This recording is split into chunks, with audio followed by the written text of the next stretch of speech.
এ ব্রাজিলের অবস্থা হয়ে গেছে তোমার জায়েদ খানের মতো। ফালাফালি, লাফালাফি, সিল্লিয়া ফাল্লা, নাচানাচি, ডিগবাজি সবকিছুই আছে, খালি পারফরমেন্সটা নাই। কথা বুঝতে পারিস? এ যে প্যারাগুয়ের লোকে প্যারাগুয়ে যে কিরাম করে ঘুরে ঘুরে করে ঘুরে খাওয়াই দিল। হ্যাঁ, আমরা তো আন্দোলনের কারণে বাইসে গেছি। যে আর্জেন্টিনা যে কোপা আমেরিকা জিতে গেল, নালিতে পরে আমাদের ধুয়ে টুয়ে পাসপোর্ট ছাড়া নেপাল পাঠাই দিত আমাদেরকে। এই আন্দোলন এসে পরে আমাদেরকে বাঁচাই দিচ্ছে। যা একটু কামব্যাক করার সুযোগ ছিল সেটাও করতে পারলো না।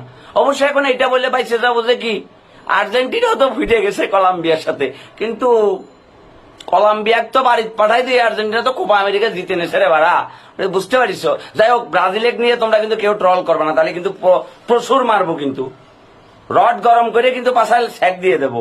ব্রাজিল 2026 সালে বিশ্বকাপ জিততেছে, এটা আমরা স্বপ্নে দেখেছি। কথা বুঝতে পারিস?